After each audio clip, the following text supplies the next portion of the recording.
Hello, and welcome to the Navigating Career Paths workshop presented by WorkSource Spokane. My name is Tony, and I'm excited to help you through your career navigation. If you find yourself looking for something different than the work you've always done, then this is definitely the right place for you.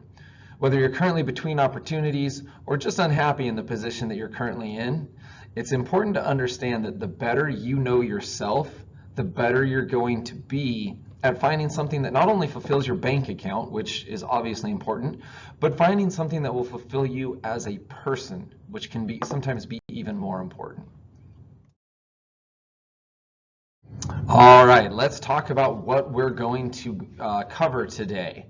We'll spend some time today identifying your personal and individual work style and what you value most and least on the job.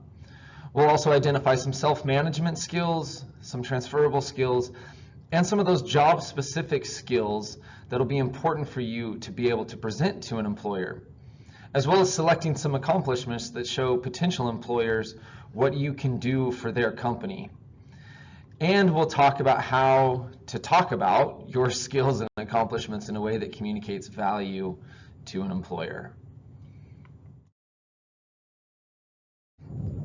So right about now is usually when I get asked why in the world we have you take these assessments. And this is just the first one. We're going to go through a few more today. But ultimately, the more you know yourself, the more it's going to help you construct a high-quality resume, a good cover letter, and an application that's going to help get your foot in the door.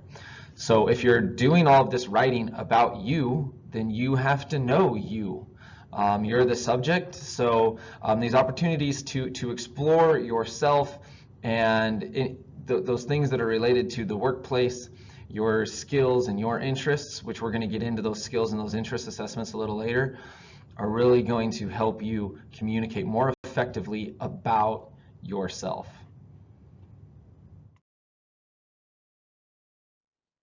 All right, so when we start talking about getting to know ourselves, this is where career assessments become a very valuable tool. And we're going to go over a few of them today. The first one is on a website you should see here called careeronestop.org.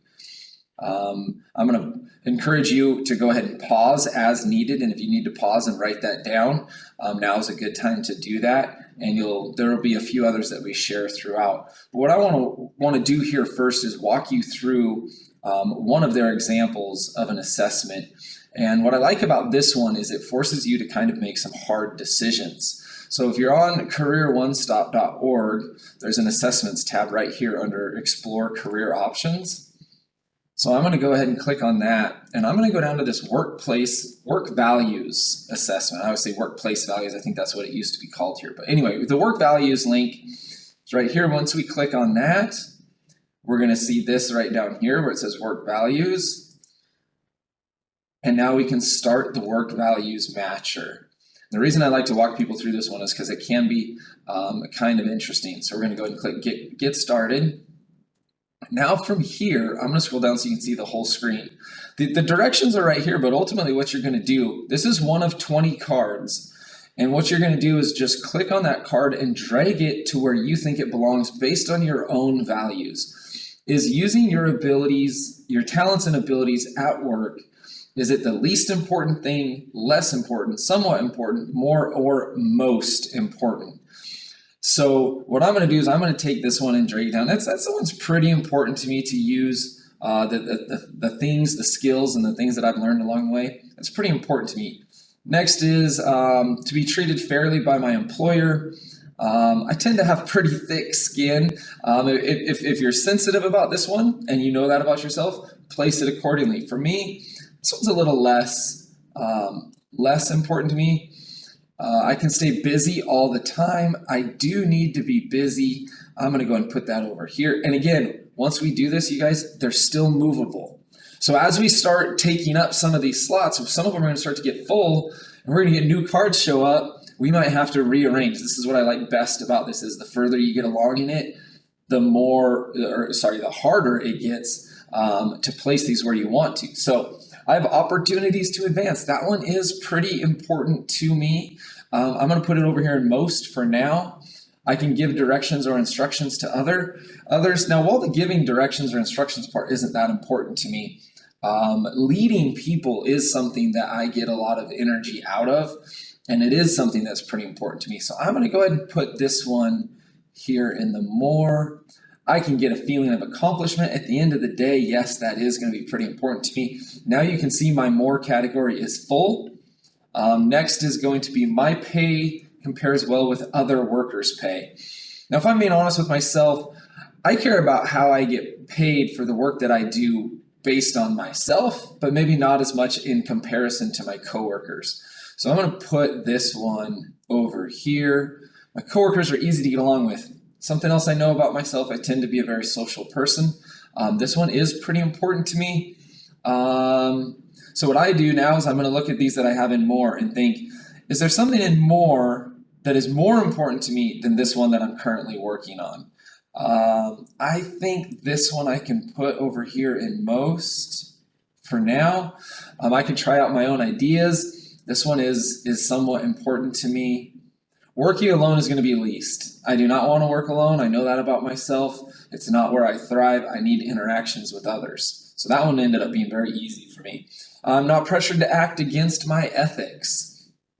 That one is going to be most important to me. Having spent years and years in corporate America and in hospitality, I was put in a lot of situations where I had to compromise my ethics, something I'll never, ever do again. And so I'm very passionate about that one, so I'm going to go ahead and put that in the most. I can receive recognition for the work that I do. I'm not too concerned about recognition, and since I already kind of put the opportunity to advance, that's kind of the best type of recognition in my opinion. So I'm going to go and put this one over here in least.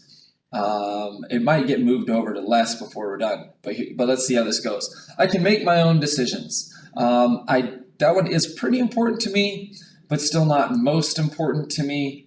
I'm going to leave it here at somewhat. Job provides steady employment. That one is pretty important, but maybe not most. I would say I can move the feeling of accomplishment over to most because I think it ranks higher even than the steady employment one. I'm gonna put that in more. Now both of those are full. It's going to start getting really hard for me now. I can do work that benefits other people. Shoot, this one is going to be a most as well. I'm probably going to have to move. Let's see. I think what I'm going to have to, oh, wow. Let's see, this is where it gets interesting. I'm going to take the steady employment here. I'm going to take the, let's see. Yep, I'm going to take the advancement here and put the work that helps people in most. 5 more of these to go. Supervisors back up workers with management.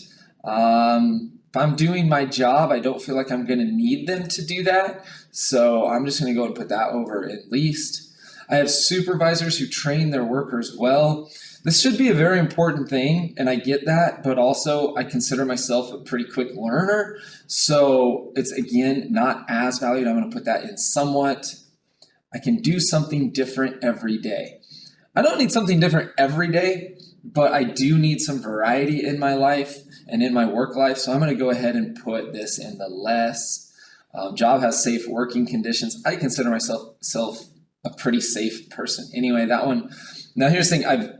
I've never really worked, not and got paid for it in construction. So where I would imagine that would be massively important, or warehousing where that would be massively important.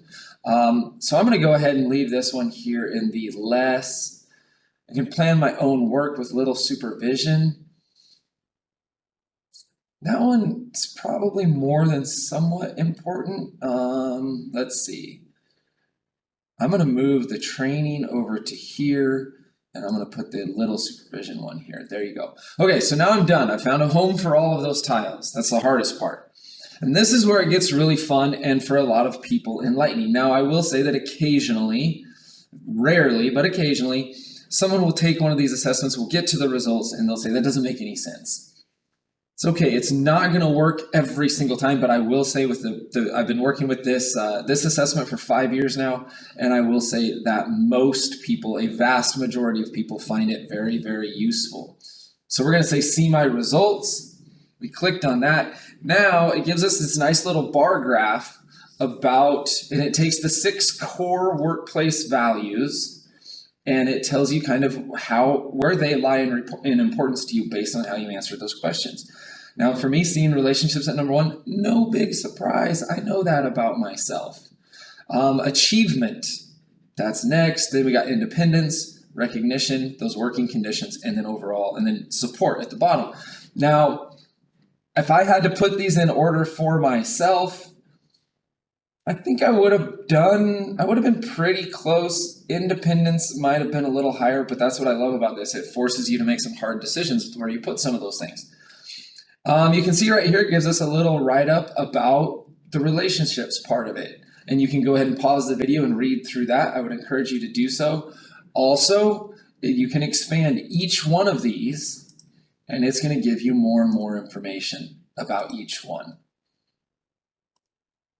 And then from there, you can download it so you have it saved to your device, which I encourage everybody to do. So you can come back and revisit it. You can click on the Learn More place right here. There you go. Now we get a huge description about what this workplace value of relationships means and how important it is to know about a company's values and make sure that what you value and what that company values are in alignment. And we've got other workshops where we dive into researching a company and finding out what their core mission, vision, and values are. I'm not going to go down that path in this workshop, but in the Job Search Strategies workshop, we take a dive into that. So great information on each one of these values. You can click on them to expand the information, but you can also save them, print them, or email them to yourselves. I always encourage people to email them to themselves because if for some reason it got deleted off your device or you were somewhere and you couldn't access it, having it in your email where you can access it from your phone if you needed to, just to revisit, is always kind of valuable. So that's it for this one. Now, what I want everyone to do is pause the video, go online and take this assessment for yourself and see what kind of results you get. Some of them may be obvious to you. Some of them might create kind of an aha moment. Those are the moments that we really, really value in getting into navigating career paths. So I hope you guys all enjoy that process. Don't get too frustrated when you want to move a tile and that spot's already full. Just start reworking it and take your time. It's not timed. You can take as much time as you want deciding what goes where. The more honest and accurate you are about yourself, the more honest and accurate your results are going to be. So enjoy that process, pause the video, and we'll come back and move on from here. Okay, so we took an assessment for your work values, but now I want to talk about your individual work style. I have a little exercise here for you. We have these groups 1 through 6. I'm going to read about them, and while I'm doing that, what I want you to be thinking about, if you put yourself, let's say you were at a large event like a wedding or a convention or something where there's a lot of people around, there's some socializing happening, and as you walk around the room, you notice that there's 6 main groups of people having conversations, and you just kind of make your way around, and overhearing some of these conversations, I want you to think about what I'm about to read and kind of decide which one of these groups would you gravitate toward the most, and maybe even more importantly, which one of the groups would you try to steer clear of? So when you walk by the first group, group 1, they're talking about being socially active, working with their hands. They're talking about machines and tools, plants, animals, working outdoors, and fixing things. So is that a group you think you would be drawn toward or you would want to stay away from? Now the second group, they're talking about things like research and the math and the science and investigating things, using logic and intuition to solve problems, thinking, developing new theories and products, all of those kinds of things. Third group that you notice, they're talking a lot about creation and composing and performing art, dance, literature, music, form, color, sounds, patterns, using the imagination and things that are pleasing to the eye and or the ear. Now the fourth group, you notice they're talking a lot about helping people and issues like poverty and hunger, welfare and charity, discrimination, crime rates, unemployment, homelessness, healthcare, teaching, spiritual and social issues. I understand that my face is blocking some of this, but we'll get through it. The fifth group you come across, their conversation is all about buying and selling, profit and loss, stocks, bonds, finances, all of that kind of stuff. The Wall Street Journal, interest in politics, the market, you get the idea.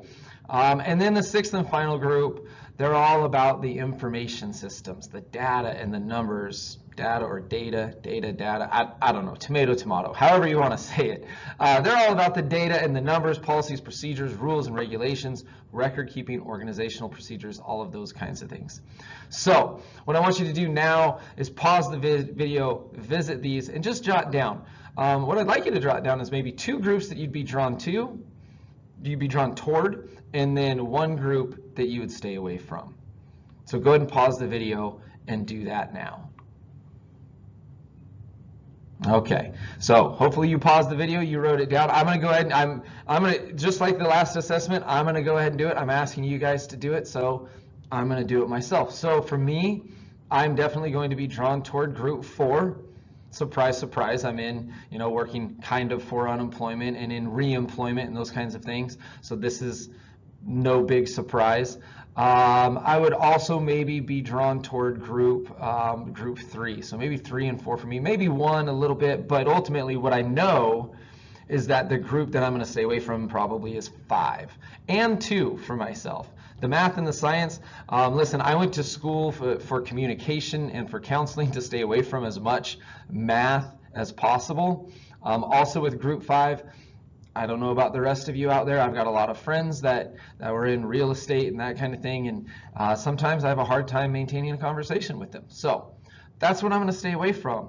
Those are your work styles. Now, these are just numbered by group, but these are what we call Holland's occupational themes. And Holland kind of came up with grouping all of the occupational themes into these 6. So let's take a look at what the 6 are actually called besides just 1, 2, 3, 4, 5, and 6. Okay, so that first group you can see now, that's the realist group. They're called the realists. They prefer interacting with things. There's different things in the occupational themes that we as humans enjoy interacting with. Do we prefer things? Do we prefer people, ideas, or data? So the folks the realists, they like that hands-on work, making or improving things or growing things. That next group, that's the investigator group. They prefer things and ideas. That's why they get into that research and problem solving and overall analysis of an issue or a thing. The third group, these are the artistic folks. They prefer people and ideas over things and data. So they tend to be a little more creative and original with their thought, use that imagination, and they're very expressive of themselves. The social group, this is my group, prefers working with people more so than ideas, things, or data. I also like working with ideas, but I do believe this is probably where I lie even more than the people and ideas, because I also tend to like things to be a little more concrete. So these folks tend to be supportive, cooperative, nurturing, and get their energy from helping other people. Then you got the enterprising group. They prefer people and data. They're a little bit more ambitious and persuasive. They have that entrepreneurial mindset. Usually these folks work very well on their own with little direction. The conventional group, they prefer things and data over people and ideas. They're tend to be very detailed, very organized. They want kind of a systematic approach to things. So that's your Holland's occupational themes. In a workshop like this, it's really important to hit on kind of see where you might lie, which one of these you might be. And you might be a combination of things. That's normal.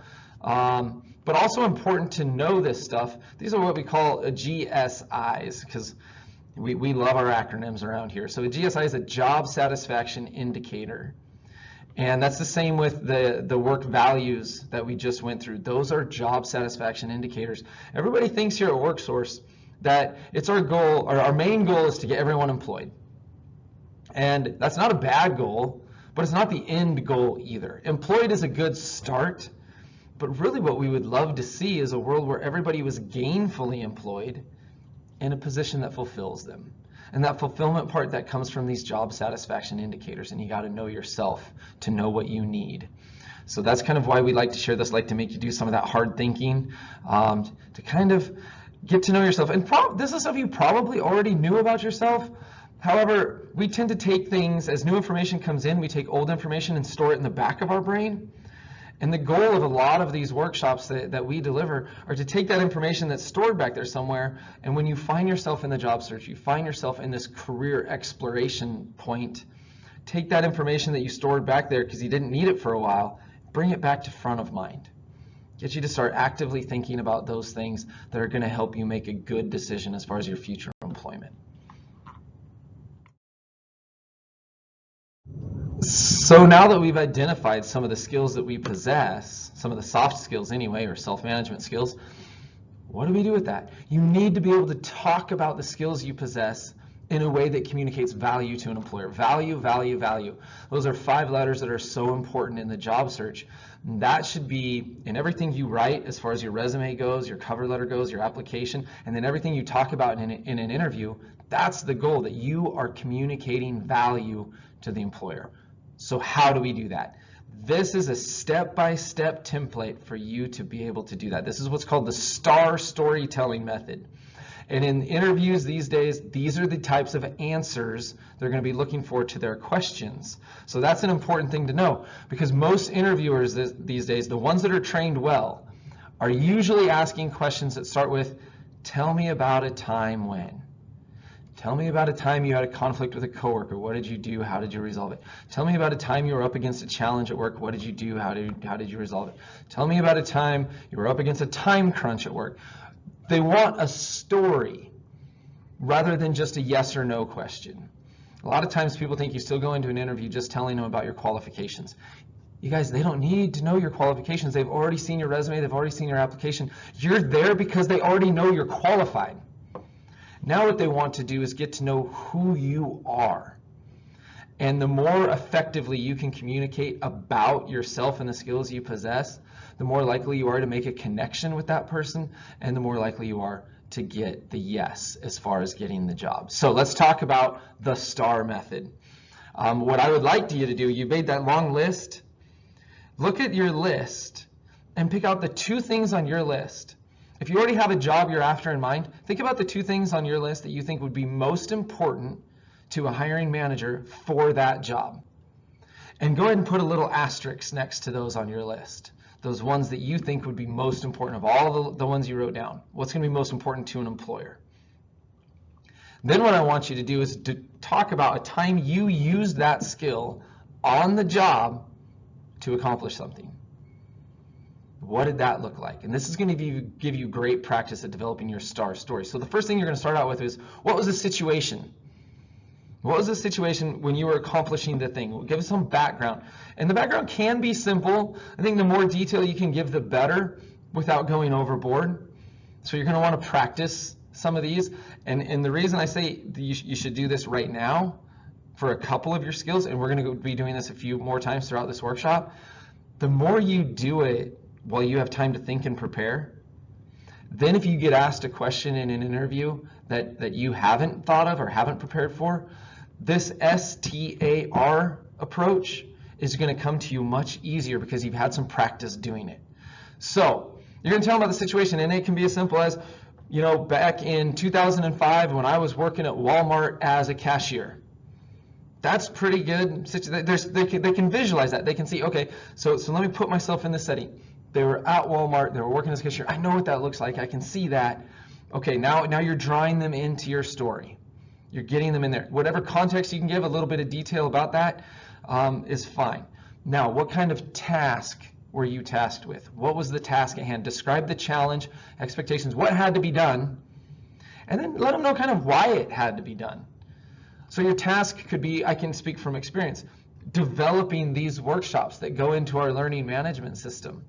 That's kind of a task that we've been tasked with. So I could tell the story. And if the question in an interview had anything to do with, tell us about a time you had to work with multiple medias to communicate with an audience, I could tell this story right here. And that's what we were tasked with. Taking some workshops that we'd done for years, live and in person, and create them in a video that was hopefully equally as effective.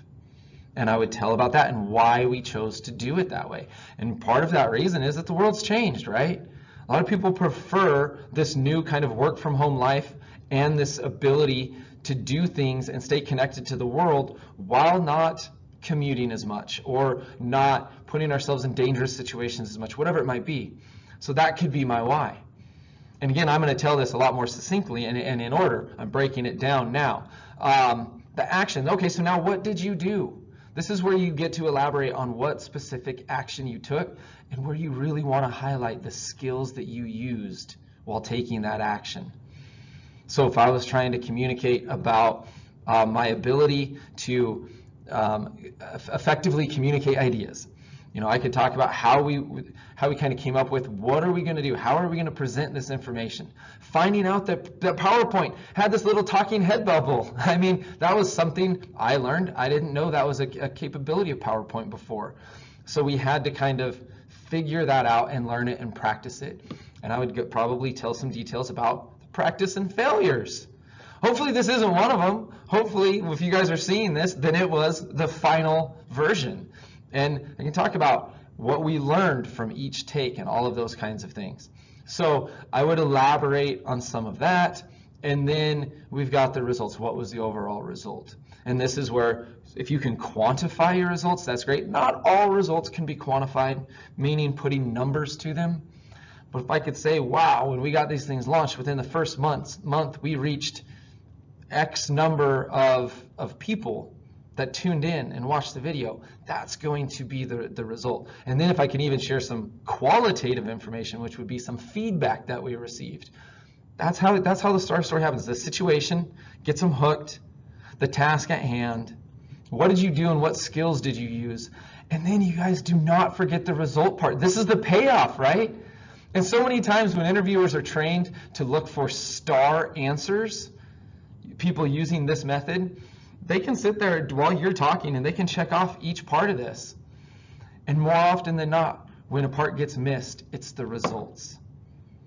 And I remember hearing that back from employers, and they go, why are people leaving this off? And I think I know. I think it's because it's the brag, right? And most of us don't like bragging about ourselves. But you've developed these skills. You've worked hard in your life to develop these skills. Take some pride in them. This is where it's okay to brag.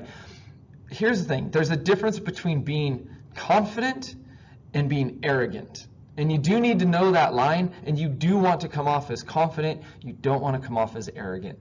And so the final step in your STAR storytelling is to tell it to someone else as a practice. Get your story, type it up even. I always say type it up, partly because that helps commit your story to memory. Also because you can go back and make little edits, and then once it's typed up and it's perfect just the way you want it, then you can go through and practice it over and over again so you get it right. But then practice it with somebody. And then ask them, how did it sound? What was the tone? Not just the information in it. What was my tone? For me, obviously, a question I'm going to ask a lot, am I using my hands too much? This bubble cuts off my hands most of the time, which is a good thing, because I know it's something that I do. However, in an interview, it can serve well, because one thing that talking with your hands does is it communicates enthusiasm. However, if you do it too much, it can also be a distraction. And so finding that fine line is important. All right, so that's how we're going to talk about our skills. Now, those soft skills aren't the only type of skills we want to talk about today. So on the next slide, we're going to get into a different type of skills. Okay, before we get to our next skill set, we do got to wrap up self-management skills, and I wanted to give you guys an example of what the STAR story looks like. So and this is what we call a T-chart. If I'm assuming you can see my cursor here. If you took a piece of paper and you just drew a giant T on it, just like this, and on one side you listed all the skills that you wanted to develop a STAR story to highlight, you just make that list on the left, and then on the right is where you can actually tell your STAR story. So an example is this one, where it's somebody who's going into banking, so a skill that's going to be valuable and that they possess is being accurate, so they're going to tell the story. And I know that my talking head is in the way again, but it says, during my 4 years at Bank of America as a teller, accuracy with our tills was demanded. Each year I led the branch with 98% accuracy count on my tills. That's huge, right? And that's quantifying because numbers stand out. Whether we're talking about them or whether they're on our resume, cover letter, or application, numbers just stand out and grab someone's attention. So they ended up being selected to train other tellers. That's how good they were about it, that they were actually selected to train new tellers. Then they talk about how many tellers they trained over the next 3 years. So that, if you're going to say I'm accurate, it's one thing to say, oh yeah. So if they say, what would you say are your 3 biggest strengths for this position? And you say, well, I'm on time, I'm accurate, and I have integrity. Well, that's one thing. And that they're going to say, okay, well, that's a decent list. But instead, if you said, well, I'm on time, that's a bad example. I just threw it out there because it was the first thing on the top of my head. But if you say I'm accurate, and let me tell you about that, you say, well, I think, one skill that I bring that would be very valuable is accuracy. Because during my first 4 years at Bank of America as a teller, now go into your story. Then go to your next skill. So I guess my second skill would be this, and give them a story. My third skill would be this, and give them a story. And it can be a short, condensed one. But you should be able to back up every skill you say you have with a story about a time you used that skill to accomplish something. That is how you drive your point home. That is how you stand out and you get hired. All right, now let's jump into the transferable skills. We've been talking about self-management skills. Now let's talk about transferable skills, what they are and why they're valuable.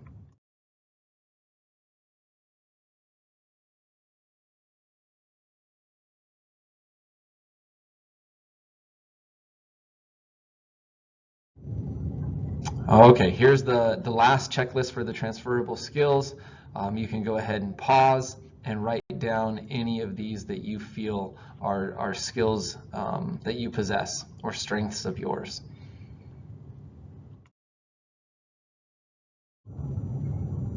All right, now that you've identified those transferable skills, we're going to do the same thing that we did with the soft skills, the self-management skills. Go ahead, make yourself a T-chart, write some of them down. At least do this for the 2 that you think are the most valuable to a prospective employer for what you want to get into. So write 2 of them down and write yourself a STAR story about a time you used that skill to accomplish something for each one of them.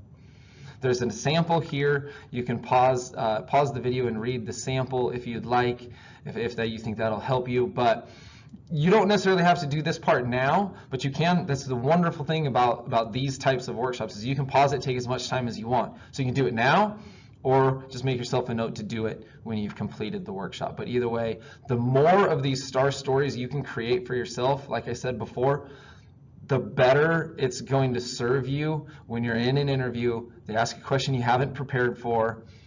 You're going to have done this so many times that you're going to be able to just organize it in your head and spit out a STAR story. I'm going to also share, this is the other value of the STAR story.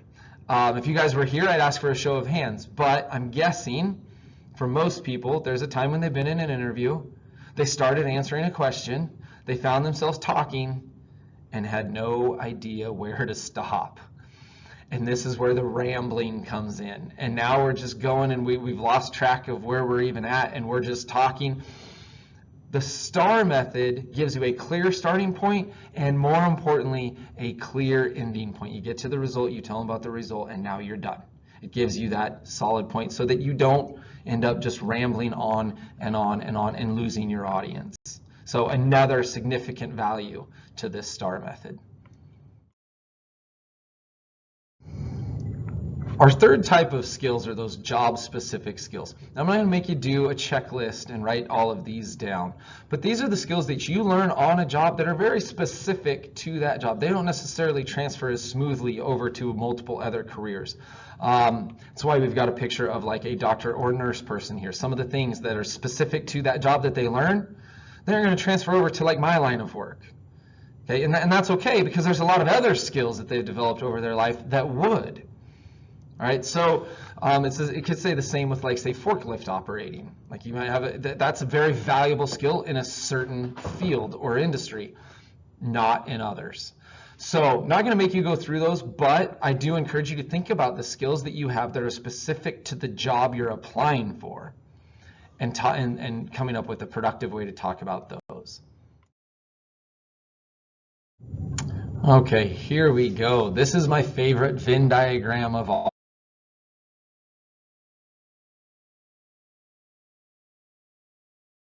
Kind of illustrates for us. And one big thing that so what each one of these represents, let's start there. The red circle, those are the things that you enjoy doing.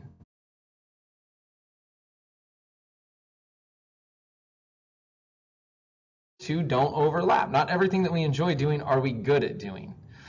And then lastly, the green circle is going to represent the things that someone would pay us to do.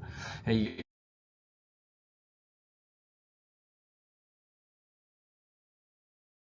can say that the sweet spot is right in here where all three intersect. I'm hoping you can see my cursor, but that intersection of all three, that means you're doing something you enjoy, you're doing something you're good at, and your satisfaction occurs. And this is where we want everybody to land.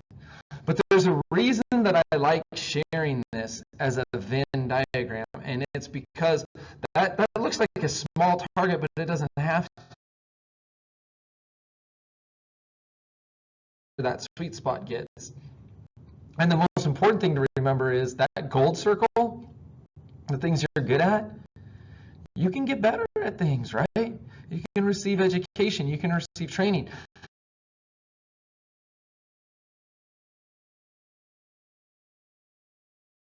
Make that sweet spot bigger. So you may only have a few things that you enjoy doing, or you may have a whole lot of things you enjoy doing. That's going to change the size of that circle. And then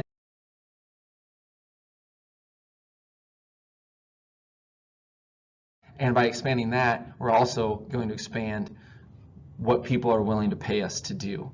So an example of this would be I use singing because I enjoy singing.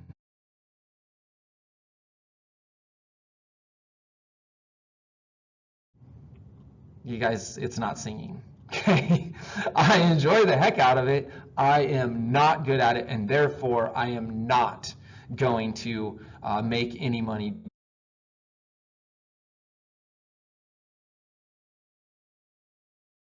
But you're like, yeah, I can't make a living doing it.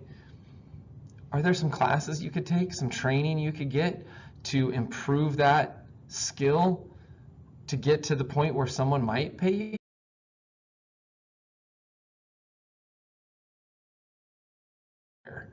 And this is where we get into our interests assessment and our skills assessment, because those are, the red is the interest assessment, the gold is the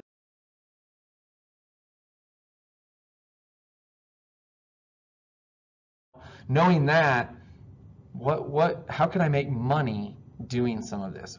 How can I get paid? How can I find an employer who will pay me to do this? So that's what we're going to dive into next.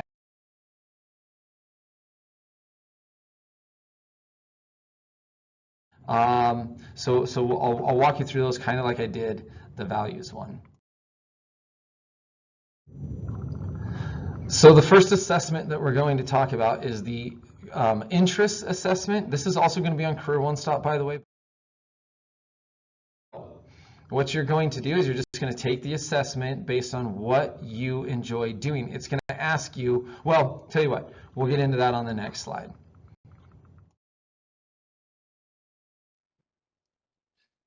Okay, So you should be seeing the WorkSourceSpokane.com webpage here. What I'm going to do is walk you through how to access the next assessment we want to take. So if you go to the Job Seekers tab right here, you'll get the assessments list to pop up. Clicking there. From here, we're going to take the interest assessment. We're going to start here. So we're going to find your interests. Okay, now from here, I'm just going to say start assessment. And now what you're going to see is it's going to give you a list of activities. And then you are going to rank how much you like or dislike that activity. So I'm going to walk through the first few of these with you. Then what I'm going to have you do is pause the video, go to this website, same way I just did. You can go back and watch it again if you need to check the steps to get here. And then I'm going to have you work through this assessment on your own. Once you get to the end, before you dive into your results, go ahead and play the video again, because I'm going to share with you my results and kind of some things to look for within your own results. But I'm going to say building kitchen cabinets. I can say with pretty decent confidence, I'm kind of in between like and dislike on this one. I'm not strongly either way, but I'm going to avoid the unsure.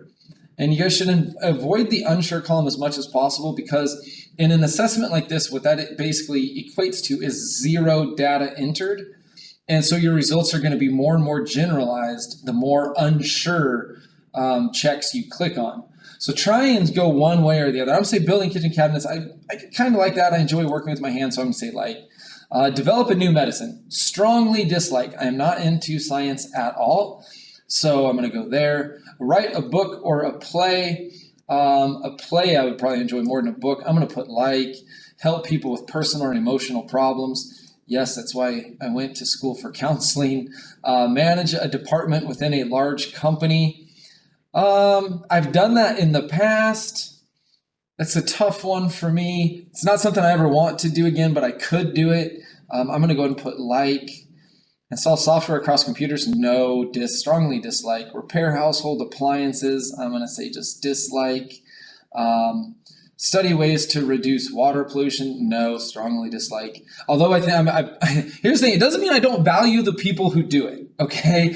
By saying that, I'm not saying that I don't value our environment. I'm just saying that that's not something that I would enjoy doing.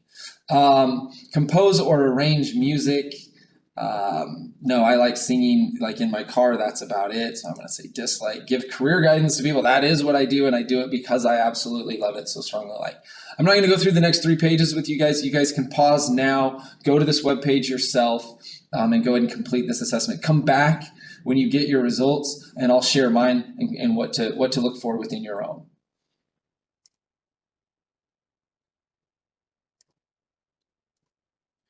Okay, hopefully you all had a chance to click through the 30 questions and you came up with a results page that looks similar to what I'm sharing now. So you'll see a little bar graph with a bunch of letters under it over on the left. It's without clicking on it, no idea what any of those letters stands for. We'll get to that. First thing I want to talk about, it lists some career matches for you based on the things you're interested in. Then it gives you the outlook. What this means is this currently an in-demand occupation or not? Then it gives you the average hourly wage and then the education that is generally required to get into that field. Now, clergy, I see this on my list. Nope, not me. I'm not going to go be a clergy person. But just because that's what's there, it doesn't mean that I discount all of these results.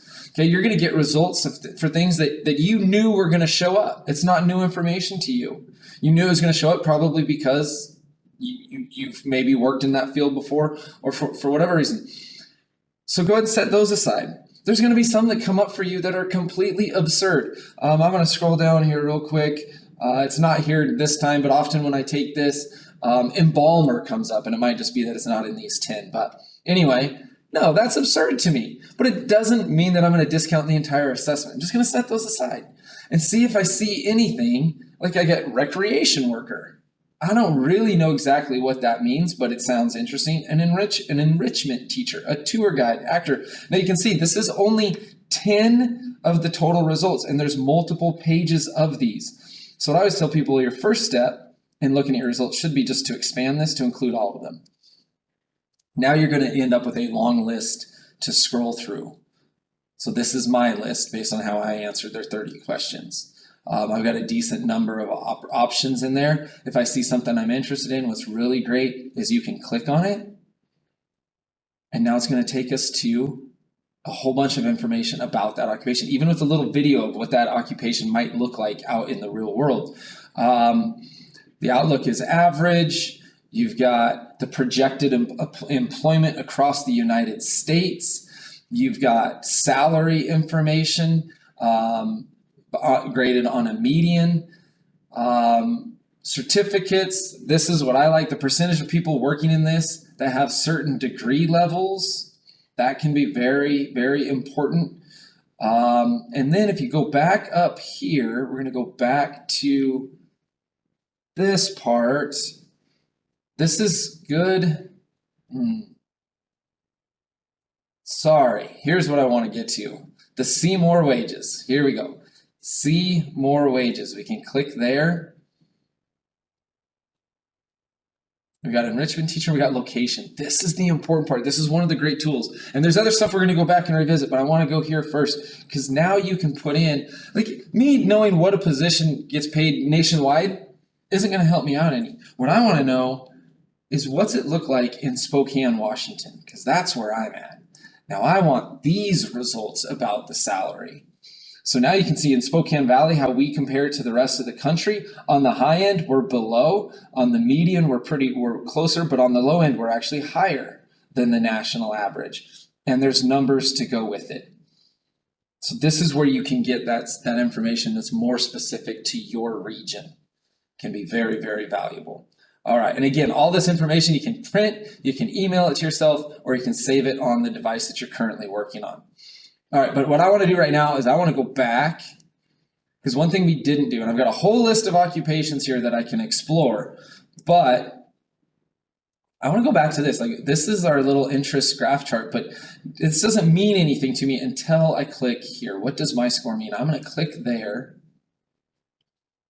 And now I get this graph. Now I realize these should look familiar. These are those 6 Holland's occupational themes. And remember where I self-selected social? Well, sure enough, turns out that is a big one for me. And the investigative part is 0, conventional is 1. But you can see this huge jump. And then again, you can go and click on each one of these to expand more information about each one. And this will be a great opportunity to kind of learn some things about yourself that could come in very handy in determining your next workplace. All right. So that's the interest assessment. I encourage you to go ahead. If you want to spend some time on this right now, pause, do some exploration on the website now that you have your own results. Be sure and save them, email them to yourself, print them, whatever you want to do with them so that you have it for future reference to come back and revisit so you don't have to click through the assessment again. And then what we're going to do is we're going to get back to the PowerPoint and then come back here to go and take the skills assessment.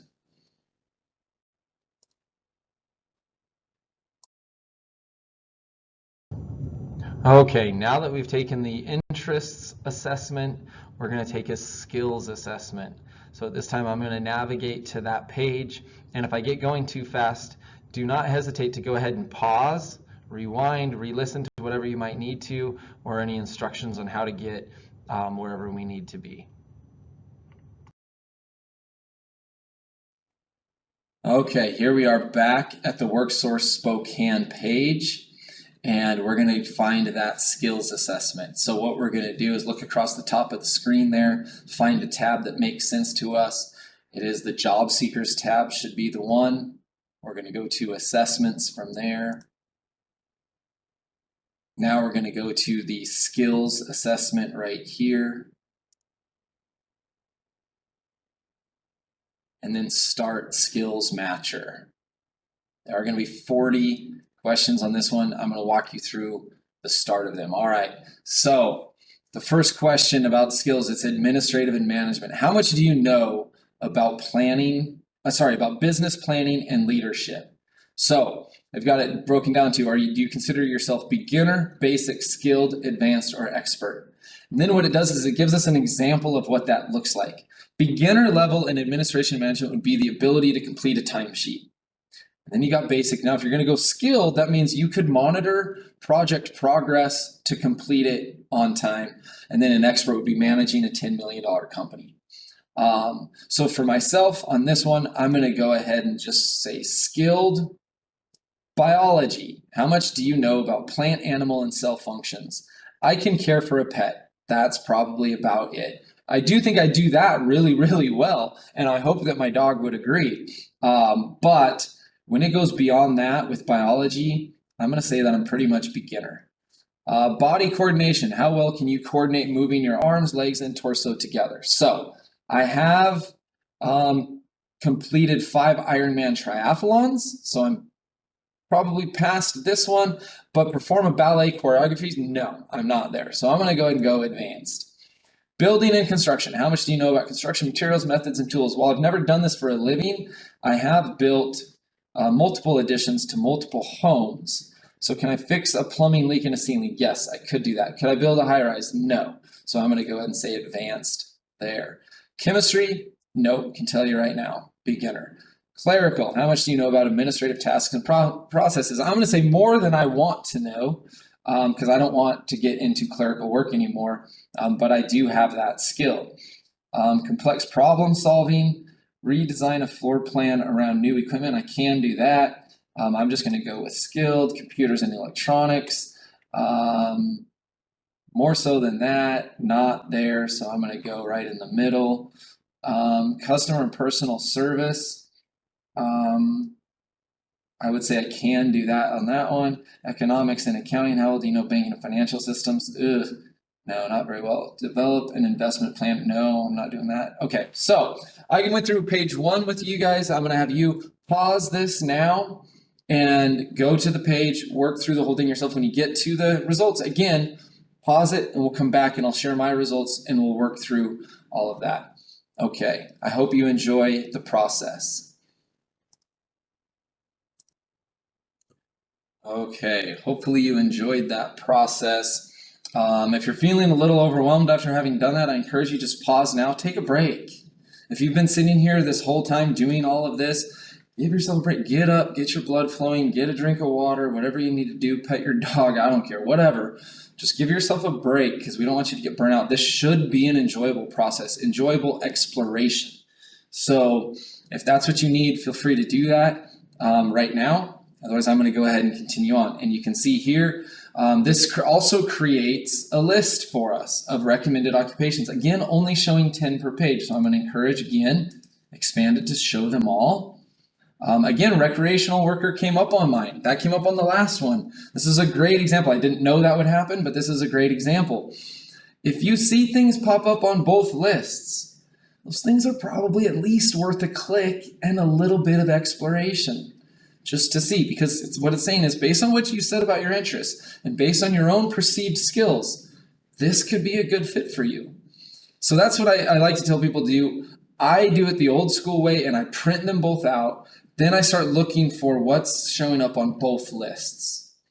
And those are definitely worth taking a dive. Now, you might see something that doesn't end up on both, but it still piqued your interest. That's the point. That's the whole goal of asking you to do this, is that it might pique some interest and get some wheels turning in a certain direction.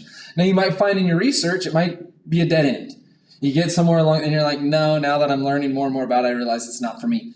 That's okay. That's not time wasted. That's time well spent. If you eliminate things, you're still shortening your list. You're still narrowing your search and zoning in on what could be the next big thing for you. So that's okay to come up on those dead ends. Something you can mark off the list and move on to the next thing. So I've got all kinds of things here. Coaches and scouts, that would be like a dream job for me. So I'm just going to click on that as an example of seeing all of the things. Again, there's a little video here. It's on a bright outlook. Now again, not sure that's a bright outlook in my area. So just like on the last one, we can put find job openings, and now you can zoom in on your area and find out, is the outlook positive or negative where I live? Even though it might be nationwide, it might not be everywhere. Right here you can see, because I clicked on Washington on the last one, it's still here now. So now your projected employment is showing for Washington. So that's kind of nice. All right. Then you can scroll down, find all kinds of more information out about it and what kind of education is required, all the different things. Licenses, apprenticeships, local training. That's a great one to be able to click on so you can see, okay, so I see I'm going to need some more training if I want to pursue this. Click on that, see where it takes you. Here we've got Spokane Community College as both the community colleges of Spokane and Spokane Falls Community College. And between the two, all kinds of great trainings, not just like 2-year associate's degrees, but they do all kinds of training certificates and different things. So this is Career One Stop. This is just a fraction of what it can do. So as we finish this workshop and you've done all of the exercises we've asked you to do, I encourage you come back to this tool and continue to use it. Now, one more thing I want to share with you. If you're not finding all of the information that you might be interested in, I'm trying, there we go. Oh, it's not gonna let me. Well, okay, I'm gonna pause and try to figure this out. Okay, so what I wanted to show you is another great tool, and it is called onetonline.org. So if you found an occupation that you are interested in, and you want to take an even deeper dive than what Career One Stop had, ONET Online is a great resource for just about anything. I'm just going to go ahead and use what it has in here as a default, which is electrician. Oh, I got to actually type it in because that's grayed out. All right. So now I get a list of a lot of electrician related positions. I'm just going to go with the one that is what I was looking for, which is electricians, not electrician helpers. What I love about ONET is that when you click on it, if you're curious about a job, it gives you a list of tasks. This is just showing 5 of 21, so I'm going to expand it. These are all the tasks that you can expect to come up in a day's work in that type of job. Technology skills that are valued in that job. Activities that you're going to be involved in doing that line of work.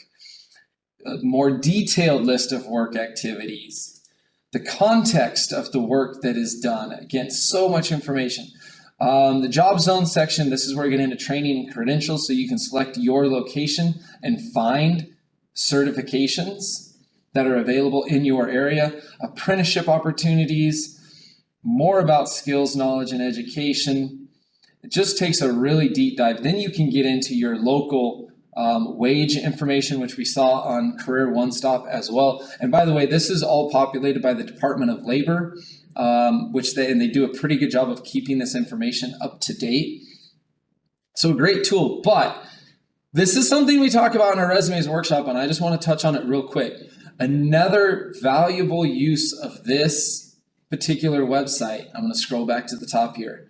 If you're building your resume, and let's just say there's a job you did 5 years ago, but you're having a hard time talking about the things you did on that job, plug it in here, and you might read through this list and go, oh yeah, I forgot all about that. This is a great one to include. And especially look for the tasks or skills that it lists that you know are going to be valuable to the work you want to do. So this is what I call reverse engineering this website. We're using it in reverse, not because we want to know about an occupation, but because we want to remember about an occupation we've had in the past for the sake of building our resume. So it can be used both ways. Very valuable tool. I encourage you guys in your time to explore this website. Okay.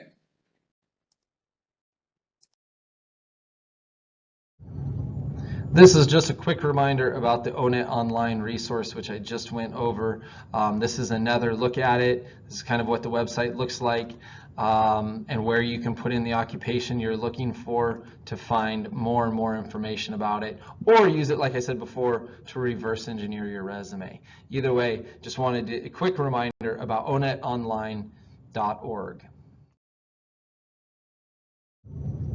So we spent the first part of this workshop kind of talking about getting to know yourself, your own skills, your own workplace values, those kinds of things. Then we talked about finding good career matches based on assessments, using assessments kind of help narrow that search. Now, once you've done all of that, the next step is really being able, like we were talking about the STAR method, being able to sell your skills. You've identified them, you know where you want to sell them now, what kind of work you want to get into. So how do you do that? You have to develop a 60-second commercial.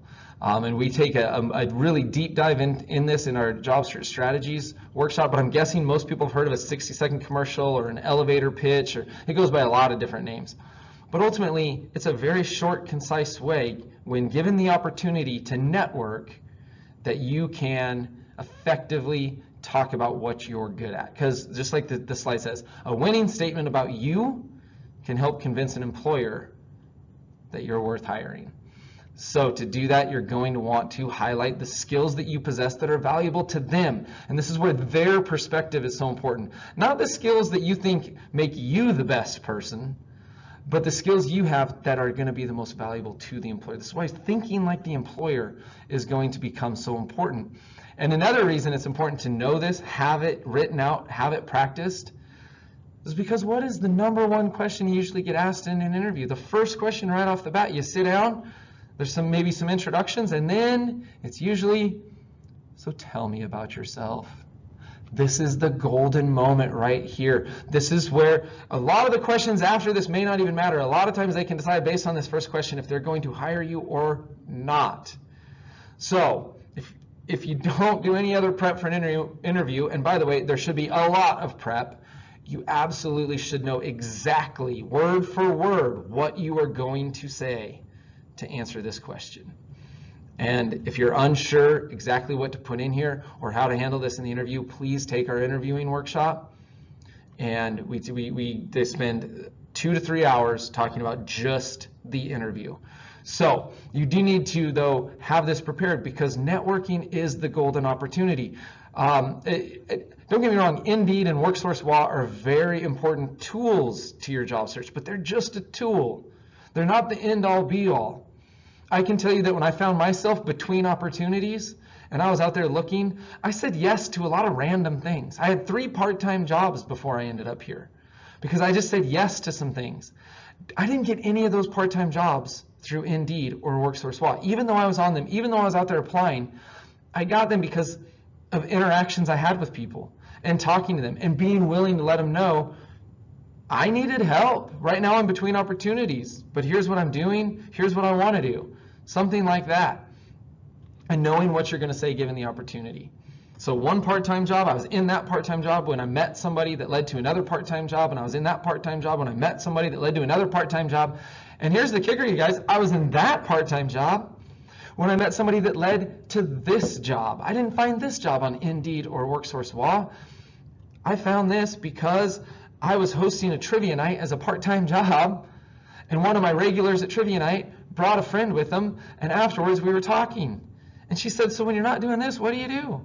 I said, well, actually, I'm currently going to school for this. This is what I'd really like to get into, but I'm not exactly sure. I'm not exactly sure what the next step is, but I'm always looking for it. And she gave me her card. She said, you should come down and check out where I work. And I looked at the card and it said WorkSource on it. I had no idea at that time what WorkSource even was, which also tells you that I wasn't doing a very good job in my job search, by the way. But I had 3 part-time jobs. I was paying my bills. It was the fulfillment part that I wasn't getting. So I encourage you to practice how you're going to talk about your situation, because you never know where your next lead could come from. So plan it out, write it out, practice it in front of people, ask them how it was, ask them for honest advice back, and see where that may end up leading you.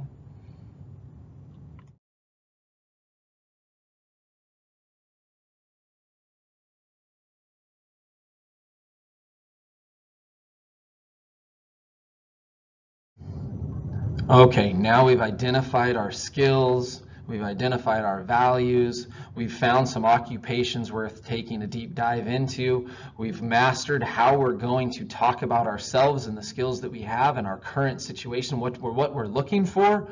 So in your job search now, what are going to be some next activities after this workshop? Well, We have a whole string of other workshops. These are just a few of them. We have more. I can say that ones that's not on here that's very, very popular and useful is the Overcoming Ageism workshop. That one's great. We've got a mindset workshop where we just talk about when you find yourself in the job search, you can find yourself in this fixed mindset, right? You're unemployed, or you're laid off, or you're terminated. These are all negative terms. That's why you've heard me throughout the workshop mention being between opportunities. Okay, word choice matters, not just when you're talking to other people, but when you're talking to yourself. It changes how you talk. How you talk to yourself changes your overall mindset. So if you really want to shift that mindset, because, and again, this is just a brief commercial for that workshop. It takes a much deeper dive. But if we get stuck in this fixed mindset, and the goal is a growth mindset. And how we talk to ourselves matter, how we talk to other people matters. So you're not laid off, you're not terminated, you're not unemployed. You are simply between opportunities, looking for the next one. And if you start talking to yourself that way, and you start talking to people in your life about it that way, when they say, hey, what are you up to these days? Well, I'm currently between opportunities. Yeah, that's going to change how someone hears your message. If they ask what you're up to, and you say, well, I'm currently laid off, and you kind of slouch when you say it, it's going to change the way they hear you. But being able to, you're going to get there. If you say something like, I'm between opportunities, it's going to get their attention. They're not used to hearing that. And now if they know of something and you just got their attention, they might know of something that's a great fit for you. Now you've got their attention, and they might be like, oh, you know what? I know somebody who I think might be looking for a graphic designer, or who might be looking for an IT person, or who might be looking for an apprentice. All of those things. So how you talk about it to yourself matters for your own mindset. How you talk about it to other people matters for how they hear your message. So there's other workshops. I kind of got hung up on that one because it's new and we're very excited about it. We've got one for people looking to become entrepreneurs. We've got one for people looking to get into gig work, that non-traditional gig type economy. Lots of different workshops. Check out our calendar. It's on worksourcespokane.com. Some of them are offered this way in this self-paced method. Some of them are offered online virtually. Some of them are even offered in person. So go ahead and get online and take a look for those. Just want to take a second to share with you where to find that information again about our other workshops. If you go to worksourcepokane.com, there's going to be an events tab. Click on that, scroll down just a little bit, you'll see our entire calendar. We publish it the middle of the month for the following month, and so you'll see everything we offer for the current and the next month.